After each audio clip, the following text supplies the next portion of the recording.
Hi friends, welcome back to my channel. நான் இன்றைக்கி நம்ம சூப்பரான ஹெல்த்தியான ஜூஸ் எப்படி பண்ணுறதுன்னு பார்க்க போகிறோம். அதுவும் மாதுளப்பழம் ஜூஸ் எப்படி போடுறதுன்னு பார்க்க போகிறோம்.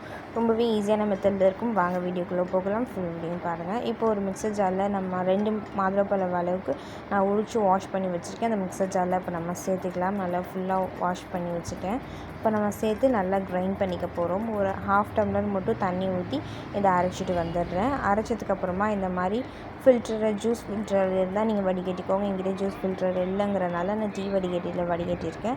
இதே மாதிரி நீங்களும் கொஞ்சம் கொஞ்சமாக ஊற்றி நல்லா வடிகட்டிக்கோங்க, நல்லா ஃபில்ட்ரு பண்ணிக்கோங்க. இதுக்கப்புறம் நம்ம அரைச்சதுக்கப்புறம் தண்ணி சேர்க்கவே கூடாது. நம்ம அரைக்கும் போது 1/2 டம்ளர் தண்ணி ஊற்றினோம் இல்லையா, அந்த அளவே போதுமானது. ரொம்ப தண்ணி ஊற்றணும் அப்படின்னா ஜூஸ் நல்லா இருக்காது.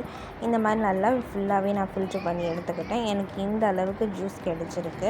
இப்போ அதை நல்லா கலந்து விட்டுக்கலாம். இப்போ இதில் நம்ம 1/2 டம்ளர் அளவுக்கு காய்ச்சாத பால் சேர்க்க போகிறோம். காய்ச்சாத பால் சேர்த்திங்க அப்படின்னா நம்ம கடைகளில் குடிக்கிற ஜூஸ் டேஸ்ட்டே வரும். அதனால தான் காய்ச்சாத பால் சேர்த்துக்கோங்க. அதுக்கப்புறமா 2 டேபிள் ஸ்பூன் அளவுக்கு நான் சர்க்கரை சேர்த்துக்கிறேன். இதுனே மாதுளப்பழத்துலேயே கொஞ்சம் புளிப்பும் இனிப்பும் இருக்கும். உங்களுக்கு தேவையான அளவு சர்க்கரை சேர்த்துக்கோங்க. சர்க்கரை சேர்த்து நீங்கள் ஐஸ் க்யூப்ஸ் இருந்தால் ஐஸ் க்யூப்ஸ் போட்டுக்கோங்க. எனக்கு பழம் நான் ஃப்ரிட்ஜில் வச்சு எடுத்தனால எனக்கு கூலிங்காகவே தான் இருந்தது. ஜூஸ் நார்மல் கூலிங் இருந்தாவே எனக்கு போதுங்கிறனால நான் ஐஸ் க்யூப்ஸ் போட்டுக்கல. உங்களுக்கு தேவைன்னா ஐஸ் க்யூப்ஸ் போட்டுக்கோங்க. அவ்வளோதான், மாதுளப்பழம் ஜூஸ் ரெடி ஆயிடுச்சு. இதே மாதிரி நீங்களும் ட்ரை பண்ணி பாருங்கள். சம்மருக்கு ரொம்பவே சூப்பரான ஜூஸ் இது ரத்தம் இல்லாதவங்க கண்டிப்பாக குடிக்கலாம். ஏன்னா ஹீமோகுளோபின் அதிகரிக்கும்னு சொல்லுவாங்க. இதே மாதிரி நீங்களும் ட்ரை பண்ணி பாருங்கள். இன்னும் நம்ம சேனல் சப்ஸ்கிரைப் பண்ணாமல் பார்க்குறீங்கன்னா சப்ஸ்கிரைப் பண்ணிக்கோங்க.